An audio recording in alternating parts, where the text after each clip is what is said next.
तो कोई भी दुआ आसमान पर नहीं जाती जब तक के बंदा सलावत। अब नहीं जा, अब मैं तो नहीं कह रहा हूं नहीं जाती, अब आप सलावत के बगैर पहुंचाने की जरा कोशिश करके देखिए, और चली जाए तो फिर मुझे आके दावा करिए कि जी मेरी तो चली गई इनके बगैर। नहीं जाने वाली है, जब अली ने कह दिया तो जाने वाली। कोई मौलवी मुल्ला कह दे तो जा सकती है, लेकिन अली कह दे नहीं गई तो इसका मतलब है नहीं जा। तुम्हें धोखा हो सकता है, अली को धोखा।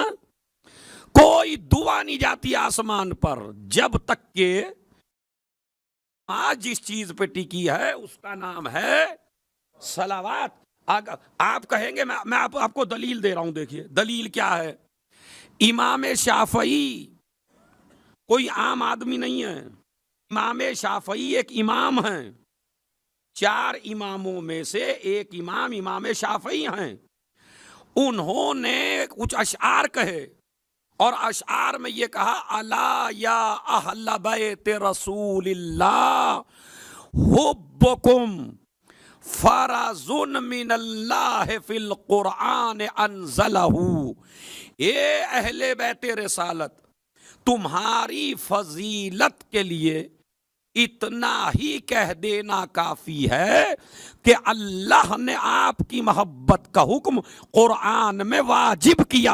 अरे मैं भाई दिलों में उतर जाइए खुदा की कसम। क्या ए अहले बैत रिसालत, तुम्हारी मोहब्बत का हुक्म अल्लाह ने कुरान में दिया।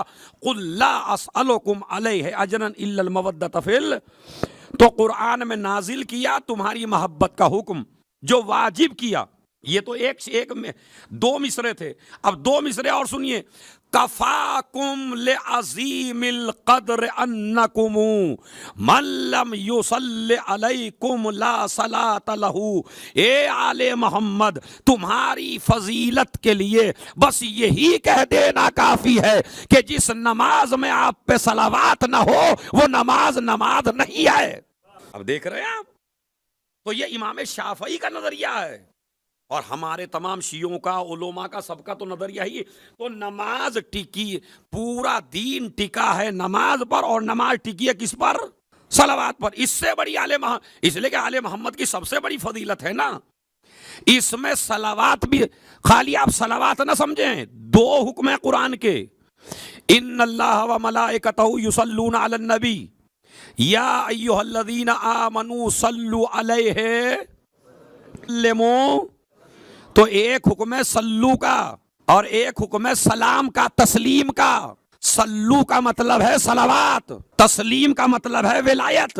तवज्जो चाहता हूं, तस्लीम का मतलब है विलायत, यानी अपने को आले मोहम्मद के सपुर्द कर दो। यानी मतलब क्या है? दौलत को मौला न मानना, इख्तदार को मौला न मानना, हुकूमत को मौला न मानना। सल्लेमू, अली की विलायत के सामने अपने को सपुर्द कर दो, ताकि न दौलत मौला रहे, न इख्तदार मौला रहे, न हुकूमत मौला रहे। मौला रहे तो गदीर वाला मौला रहे।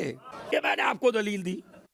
इसका मतलब है अच्छा ये भी आप याद रखिए, नमाज में सलावत इतनी ही है, अल्लाहुम्मा सल्ली अला मोहम्मद व आले, सबके नजदीक, अपने मजहब की बात नहीं कर रहा हूं, सबके नजदीक है।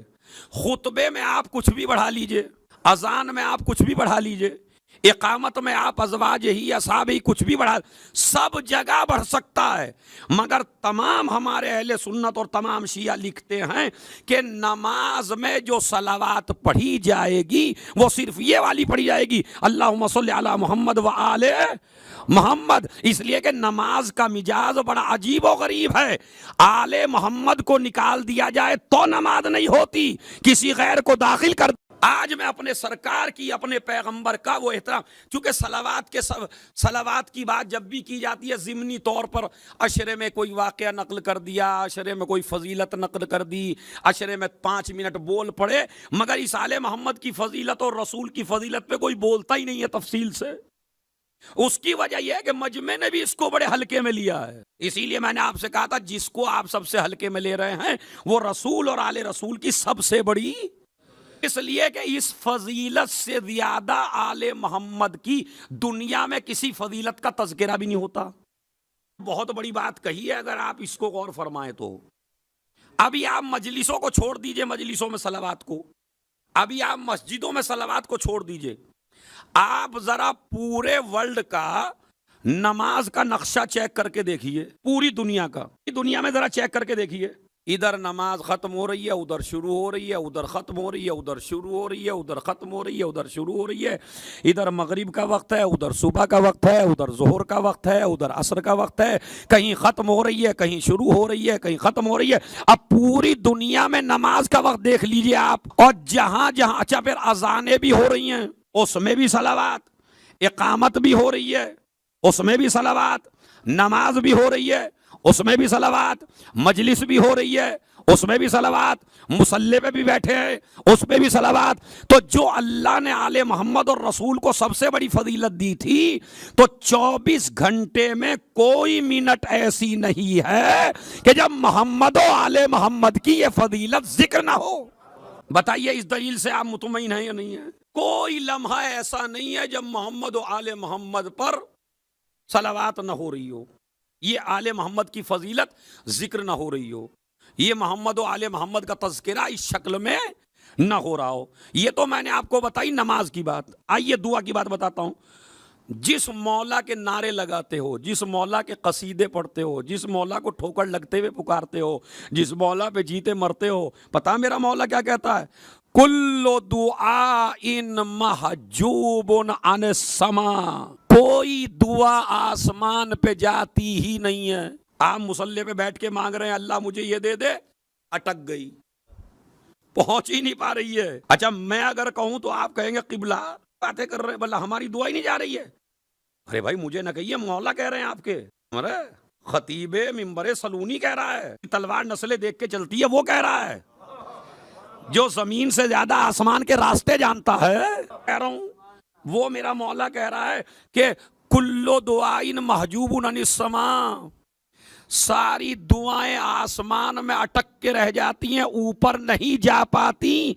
कब तक नहीं जा पाती? हत्ता युसल्ली अला मुहम्मदिन व आले मोहम्मद, जब तक दुआ के साथ बंदा सलावात ना पढ़ दे। आज तो मैं आपके जहन में इंशाअल्लाह जो मेरे नाजरीन हैं, मजलिस सुन रहे हैं और हाजिरीन हैं, ऐसी फजीलत उजागर कर दूंगा कि आप जिंदगी भर मरते दम तक आप सलावात नहीं छोड़ोगे इंशाअल्लाह। सलावात के सीरत रसूल पे बेहतरीन मौका है रसूल की इस फजीलत को बयान करने का। तो कोई भी दुआ आसमान पर नहीं जाती जब तक के बंदा सलावात, अब नहीं जा, अब मैं तो नहीं कह रहा हूं नहीं जाती, अब आप सलावात के बगैर पहुंचाने की जरा कोशिश करके देखिए, और चली जाए तो फिर मुझे आके दावा करिए कि जी मेरी तो चली गई इनके बगैर, नहीं जाने वाली है। जब अली ने कह दिया तो जाने वाली, कोई मौलवी मुल्ला कह दे तो जा सकती है, लेकिन अली कह दे नहीं गई तो इसका मतलब है नहीं, तुम्हें धोखा हो सकता है, अली को धोखा। कोई दुआ नहीं जाती आसमान पर जब तक के, और ये उसूल भी बताया, कभी कभी आदमी गाफिल होता है, रोजा इमाम हुसैन अलैहिस्सलाम पे पहुंचा दुआ मांग रहा है, काबे में पहुंचा दुआ मांग रहा है, मजलिस में आया दुआ मांग रहा है, और फिर कह रहा किबला मेरी दुआ कबूल नहीं होती। हो इसलिए नहीं रही है कि अली ने पहले ही कह दिया, कोई दुआ नहीं जाएगी जब तक पहले सलावात नहीं पढ़ेगा। पहले सलावात पढ़ के अपना मुंह तो पाक कर ले। अमा नजिस दुआएं, जो नजिस जबान से दुआएं निकलती हैं वो आसमान तक नहीं पहुंचती, इसलिए कि जबान जब तक पाक ना हो, जबान को पाक कहां से करोगे? अब जब जबान पाक हो गई तो दुआ खुद ब खुद चली गई। तो अब अल्लाहुम्मा सल्ली अला मोहम्मद इमाम, और फिर जब इमाम से पूछा गया मौला इसके बगैर क्यों नहीं जाती, और जब सलावात के साथ पहुंचाई तो पहुंच भी गई और कबूल भी हो गई। कहा इसलिए, खुदा की कसम मेरा जुमला नहीं है, मेरी तो क्या औकात है जो मैं आपको मुतासिर कर सकूं। छठे इमाम ने फरमाया, क्या इमाम फरमाते हैं कि जब किसी बंदे की कोई दुआ कबूल ना हो तो उसका बेहतरीन तरीका यह है, पहले बिस्मिल्लाह कहे, अल्हम्दुलिल्लाह कहे, उसके बाद 3 मरतबा सलावात पढ़े, 3 मरतबा सलावात पढ़ के ब्रैकेट में अपनी हाजत रख दे, उसके बाद फिर 3 मरतबा सलावात पढ़े, पहले बिस्मिल्लाह अल्हम्दुलिल्लाह 3 दफा सलावात, उसके बाद ब्रैकेट में अपनी हाजत, उसके बाद फिर 3 मरतबा सलावात। इमाम फरमाते हैं मैं गारंटी लेता हूं दुआ रद्दी नहीं हो सकती। अच्छा अब अगर इमाम कह दें तो माशाल्लाह जितना मजमा बैठा है यहाँ सबको यकीन आ गया, भाई जब छठे ने कह दिया, सादिक आले मोहम्मद ने कह दिया, तो अब तो दुआ रद्द हो ही नहीं सकती। मगर इमाम ने आपको खाली चुप नहीं किया अकीदे की बुनियाद पर, दलील ऐसी दी कि जो एक एक बंदे के जहन में बैठ जाए। इमाम ने फरमाया उसकी वजह यह है कि ये जो सलावात है ना, ये खुद एक दुआ है, तो कोई दुआ कबूल हो ना हो, जब बंदा सलावात पढ़ेगा तो अल्लाह सलावात को तो कभी रद्द नहीं कर सकता। अब जब 3 दफा इधर सलावात रखी है, 3 दफा इधर सलावात रखी है, तो अल्लाह फरिश्ते से कहता है जब तुमने इधर का हिस्सा भी कबूल कर लिया, इधर का हिस्सा भी कबूल कर लिया, तो मुझे शर्म आती है। भाई ये खत लिखा आपने, और खत में जो है बीच में अपनी हाजत लिख दी, और इधर भी सलावात इधर भी सलावात, तो अल्लाह फरिश्ते से कहता है पूरा पर्चा जो लिखा है वो कबूल करो। समझ रहा है? ऐसा नहीं कि आगे का हिस्सा भी कबूल कर लिया, पीछे का भी हिस्सा, बीच का हिस्सा नहीं। तो इसीलिए इमाम ने फरमाया कि ना दुआ पहुंचती बगैर सलावात के। अच्छा ये भी मैं आपको बताऊं, ये आपकी नॉलेज में इजाफा है, खुदा की कसम, आले मोहम्मद भी जब कोई दुआ करते थे वो अपनी कौन सी फजीलत को वसीला बनाते थे। ये तीसरी दलील है कि ये आले मोहम्मद की सबसे बड़ी फजीलत है, आले मोहम्मद और रसूल की सबसे बड़ी फजीलत सलावात। तीसरी दलील सुनिए क्या है, खुद रसूल ने फरमाया ऐ अली जब तुमको कोई मुश्किल आए, अब आप ये ना कहिएगा मुश्किल कुशा को मुश्किल क्या आनी है, नहीं, मुश्किल तो उनको नहीं आनी है, मगर अगर वो ना बताएं तो तुम्हारी मुश्किल हल कैसे हो। बात समझ रहे हैं भाई? जब उनके साथ कुछ किस्से होंगे तभी तो तारीख में नकल होंगे, समझ रहे?